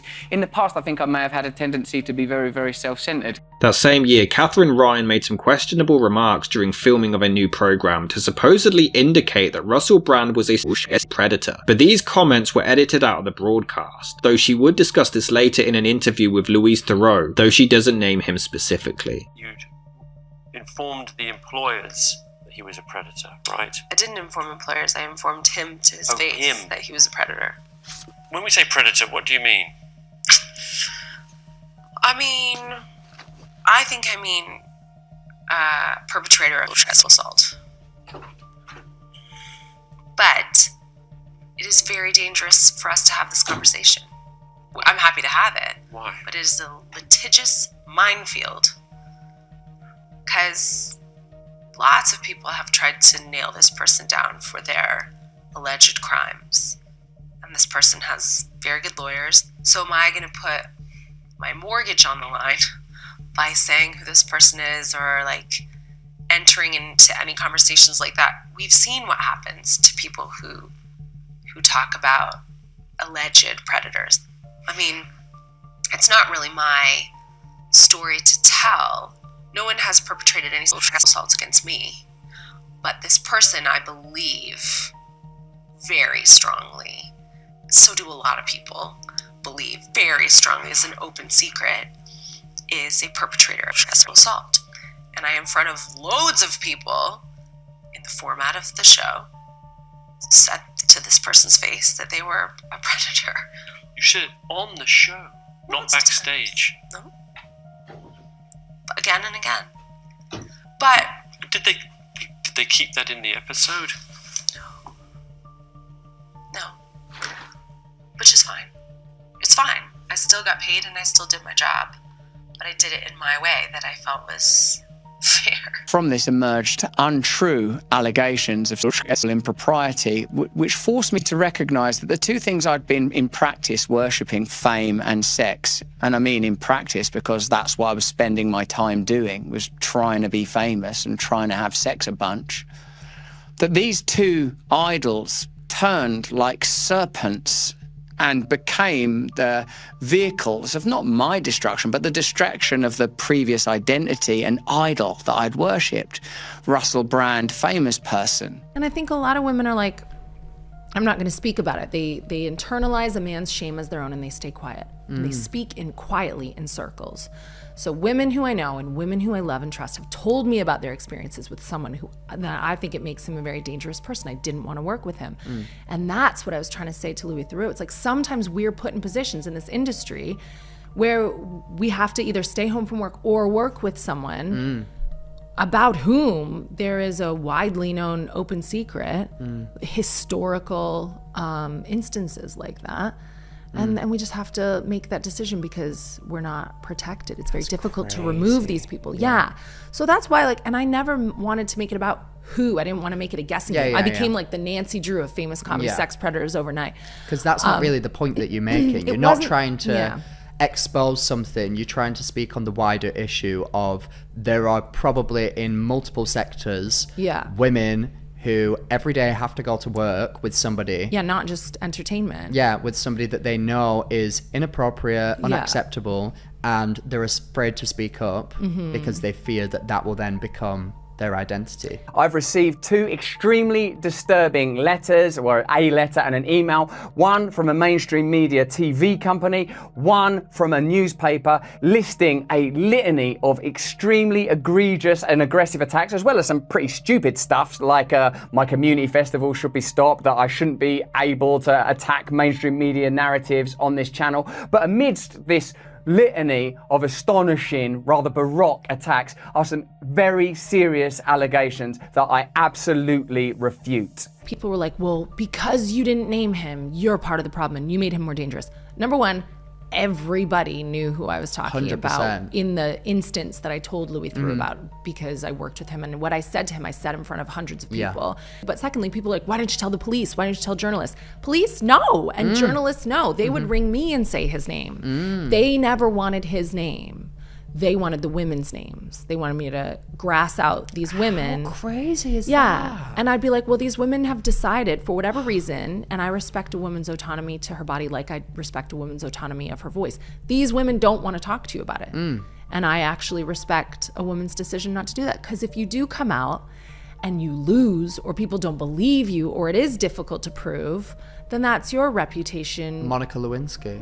Oh my gosh, yeah. These allegations pertain to the time when I was working in the mainstream, when I was in the newspapers all the time, when I was in the movies, and as I've written about extensively in my books, I was very, very promiscuous. Now, during that time of promiscuity, the relationships I had were absolutely always consensual. I was always transparent about that then, almost too transparent. And I'm being transparent about it now as well. And to see that transparency metastasized into something criminal that I absolutely deny makes me question, is there another agenda at play?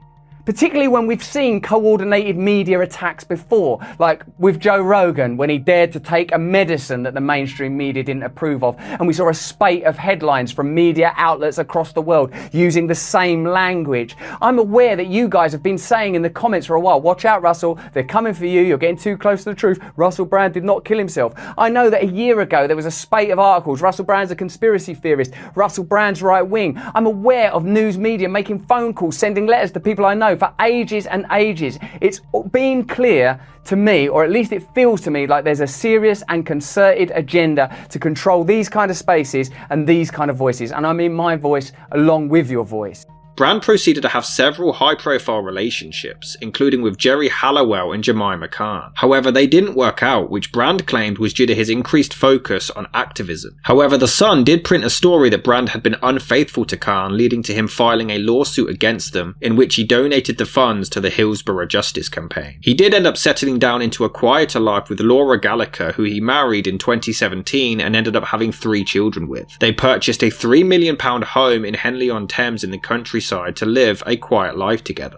I have to live sort of like a monk, basically. I have to be conscious all the time. I have to be conscious about what I eat, otherwise I'll eat something stupid. I have to be conscious about what I say, otherwise I'll say something stupid. I have to be conscious about what I do. I have to familiarize myself with extremes continually. So I, thank you God, have access to hot temperatures and cold temperatures. I expose myself to them regularly, every day if possible. I do a lot of cold therapy. I get right in that cold, and while I'm in that cold, I think this thing taught to me by Michael Singer, and anyone who's willing to watch Michael Singer stuff, The moment in front of you is not bothering you. You are bothering yourself about the moment in front of you. The baby's 18 months now?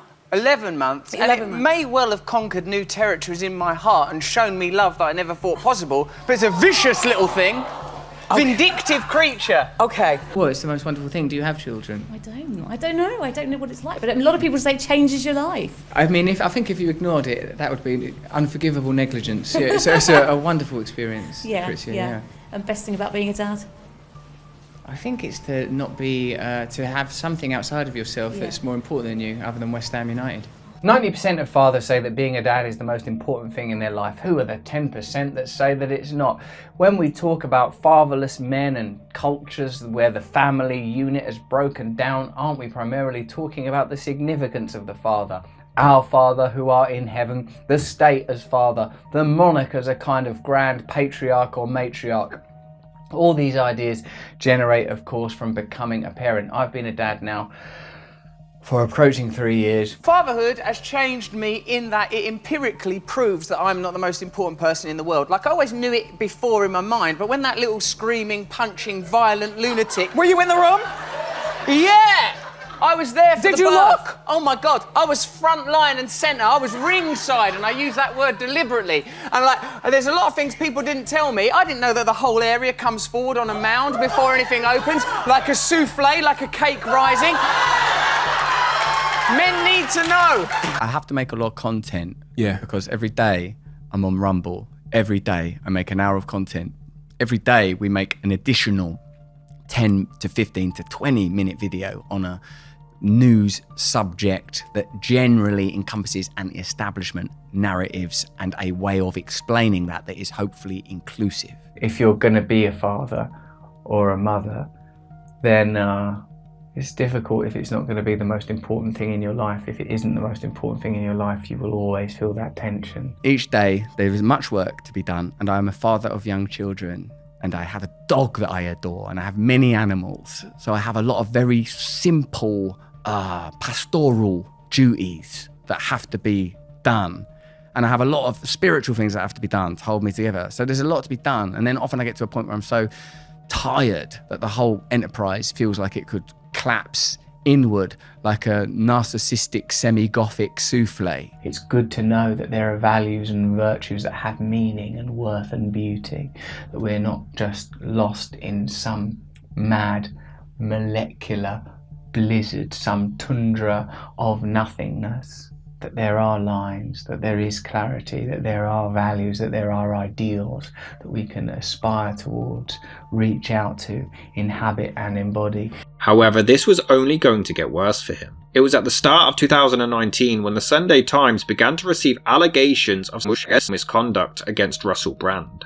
I don't mind them using my books and my stand-up to talk about my promiscuous consensual conduct in the past. What I seriously refute are these very, very serious criminal allegations. Controversies continued in September 2021 when Brand publicly informed people attending his show how they could legally bypass COVID-19 safety measures, which caused YouTube to start reviewing his content to confirm if he was violating their guidelines. It was in 2022 when an investigation began to look at the accumulating allegations against him. The following year, several accusations were published from multiple women, accusing Russell Brand of assault and emotional abuse, describing the man as manipulative, controlling, and often preying on younger and vulnerable individuals, one of which was only 16 years old at the time of their alleged relationship, who claimed to have been groomed by him. They claimed that he used coercive control and used his public status to manipulate and exploit them for his own benefit. I mean, do you recognise the person described in these reports? No, I don't, but I'm not saying that they're lies because, you know, it was a long time ago. We all, and I think they should be believed and get some help, because part of the recovery program is you must make amends for these things. And that's what he did to me, and hopefully he'll do the same for the others. But you're presuming he's guilty? I wouldn't say that. I would say that I'm taking it in with a pinch of salt, maybe. It's worth mentioning that there are witnesses whose evidence directly contradicts the narratives that these two mainstream media outlets are trying to construct, apparently in what seems to me to be a coordinated attack. I feel like he was a different person during those times. He was young and stupid, and as was I. And things would have been done differently now, I think. I don't want to get into this any further because of the serious nature of the allegations, but I feel like I'm being attacked, and plainly they are working very closely together. We are obviously going to look into this matter because it's very, very serious. In the meantime, I want you to stay close, stay awake, but more important than any of that, if you can, please stay free. I, from my own personal experience, do not see Russell as a serial. However, a lot of the evidence is very compelling, so one has to keep an open mind. When I'm among other drug addicts and alcoholics, I feel a tremendous sense of ease and acceptance. It's I suppose it's unavoidable that like my line of work is the showing off and fame industry, and that is afforded a particular amount of attention and status in the world we live in today, and perhaps we could say broadly to negative effects. And when there's sort of an opportunity such as this one to have some kind of fleeting positive impact through my notoriety, then I'm really glad of it. But what I find fascinating is that the only community that I've ever really felt actually part of, not outside of, is the community of drug addicts and alcoholics. On September the 16th that year, the allegations were published. 4 anonymous women were accusing Russell of assault and emotional abuse between 2006 and 2013. Another woman also came forward and claimed that he had flashed his genitals at her. Though the women felt compelled to speak out due to his ever-growing presence on the internet, they chose to remain anonymous out of fear of public harassment. The Metropolitan Police encouraged anyone to come forward if they felt they were a victim of abuse, leading to another woman claiming to have been assaulted by in Soho in London back in 2003. I believe in God, and I believe that we drug addicts, alcoholics, it's like we've got a spiritual craving, a yearning, and we don't have the language, we don't have the code to express that in our society. But the feeling won't go away, so you've got to nullify it, anaesthetize it somehow. I can't live with it. I can't be alive. I can't be alive unless I'm living in kind of love and community with other people. I can't cope with it. My only other option is to take drugs. That's my only other option, because the feelings behind my drug use and my alcoholism, they ain't gone nowhere. I, one day at a time, address those through the principles of the program of mutual support systems. On November the 19th, 2023, Russell was taken in for questioning but released due to insufficient evidence. On the 21st, he was accused of exposing himself to a woman at the BBC's Los Angeles office back in 2008, and even laughing about the incident just minutes later on his radio show. How long ago did you do that last? Been a long while, Matt, since old Russie Brown. 25 minutes since he showed his willy to a lady. Very easy to judge. Very easy to judge. You're a receptionist. Look, if you like... Receive this! How am I supposed to ring that little bell? With my finger? Have you got told off for ringing a bell. Minutes later, he was showing his willy. As a form of excuse for his behaviour. There are 2 issues here. One, that it happened at all, but I think the big issue is that the BBC allowed this to be transmitted despite the fact it was a pre-record. Because as you know, there are live and pre-recorded shows. So someone must have made the decision, having listened to this programme, to allow it to be transmitted anyway. Things weren't looking good, as it was revealed that the complaints about his behaviour had been made to Leslie Douglas in the past when he allegedly urinated into a bottle in front of everyone in the BBC Radio 2 studio, and then threw several objects around the room in a fit of rage, and nobody ever reported the incident. He supposedly pursued female audience members for sex and exposed himself to crew members. Channel 4 released a statement saying, quote, "We are sorry these women did not feel supported and protected while working on these productions, and in light of these serious allegations, encourage them to contact us in confidence." End quote. I think there is a new you now. I think the book you've written about addiction is very instructive. Thanks. And also I do think you've reached a calm level. In November, he was accused of getting drunk and exposing himself to another woman and then trapping and assaulting her in a bathroom during the production of the 2011 movie Arthur, in which she was playing an extra. The unnamed woman filed a lawsuit against him under New York's Adult Survivors Act, and Warner Brothers and other crew members were named as defendants for neglecting, aiding, and not preventing Brand's actions on set, especially as he had exposed himself in full view of everybody. She claimed that the abuse took place with a member of the production guarding the door from outside. Brand's lawyer stated that he was playing a drunk character, but he was actually completely sober, and that the woman simply couldn't differentiate fiction from reality, and that the bottle of alcohol he was holding was a prop for the film. Brand denied recognizing the woman or even speaking with her in the past. As a result of the accusations, Russell Brand's YouTube channel was completely demonetized, his live tour was cancelled, and both his talent agency and the publisher of his book severed professional ties with the man. He was also indefinitely suspended from his role as an ambassador for the Tiddlywinkel's Wildlife Hospital charity, and dropped as the celebrity spokesperson for the American Catholic meditation and prayer app Hallow. I've always told you guys that when I was young and single, before I had my wife and family, we're just out of shot over there, my beautiful children, I was a fool, man. I was a fool before I lived in the light of the Lord. I was a drug addict, a sex addict, and an imbecile. But what I never was a... I've never engaged in non-consensual activity. I pray that you can see that by looking in my eyes. And of course, I'm now going to have the opportunity to defend these charges in court, and I'm incredibly grateful for that. In the meantime, you lot, stay free, and we will be continuing to discuss this matter. Russell, however, has always maintained his innocence, insisting that all past relationships were completely consensual, and while he admitted to leading a previously promiscuous life, he described the allegations as part of a coordinated media attack. Quote, "I have lived a life and had a frame of cultural references that make that charge quite legitimate. But as a person who's trying to live a decent spiritual life, misogyny is not part of my current palette of behaviours. In a way, redemption is a great part of my narrative. I'm talking about disavowing previous lives, previous beliefs, previous behaviours." End quote. His agent Tavistock Wood stated, quote, "Russell Brand categorically and vehemently denied the allegations made in 2020, but we now believe we were horribly misled by him." End quote.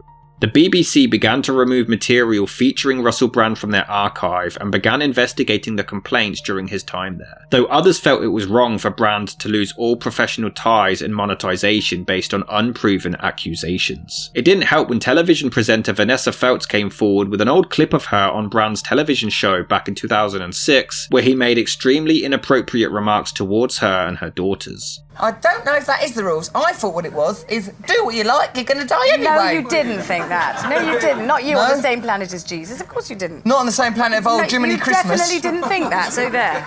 Jiminy Christmas! You have a heart of gold, a soul and a mind in there somewhere. No, I am a good man, but Yes. I don't think there's anything wrong. That woman there, having it off, having an affair and that, perhaps she loved that bloke. We She don't did know. not love that bloke. She was happy to be a married man's plaything. We weren't pleased. Married man's did not plaything. Like, yes, not nice. I know what I'd make her do. I'd make her play buckaroo. Vanessa Feltz had a go, right? Vanessa Feltz, like, who I've always thought of as all right, goes, Russell Brand. Yeah, well, remember, the idea always was pushing her face into a gatto during the act of lovemaking. I think you'd have to push it. You'd have to, if anything, you'd be restraining it. Right, Vanessa, I ain't even got my willy out yet. Not while we're still in the bakery. That's behind the glass panel. Sarah Lee needs to defrost. You'll hurt your teeth. Respect Sarah Lee's work, Vanessa. Yeah, right, she sort of goes, I thought Russell would be was a sex god. I saw them pictures of him in his film. He looks podgy or pudgy or something. She could talk. But I know. That's out of order, isn't it? Because I've always, when people have a go at Vanessa Feltz, don't have a go at her just because she's a clever woman. First chance she gets, she has a go at me for being pudgy or podgy, can't remember which. Lorraine Kelly also admitted that he made her feel uncomfortable when he touched her thigh on the Graham Norton show, as well as referring to her as a slut. No, I'm glad you did it, actually, because during that... You're wearing suspenders. Jesus.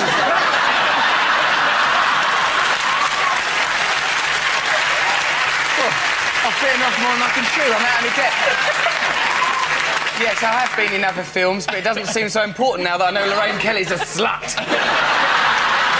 It would only continue the following year when more women came forward with allegations, leading to the investigation broadening, and on April the 4th, 2025, he was officially charged with 1 count of rape, 1 of indecent assault, 1 of oral rape, and 2 of assault involving 4 women, and he is currently awaiting trial for several allegations of various kinds of abuse. That same day, 3 more women came forward with reports of their own abuse by the man. Despite his wait for what he would describe as justice and his continued fight for the truth, he continues to post his online content, claiming that several media platforms have tried to censor him. So no matter what it is you believe, baseless accusations of the seek for money, or genuine complaints of horrific traumatic abuse at the hands of a man hiding behind his fame and money, while we await the truth in court, we have no choice but to sit and continue seeking answers.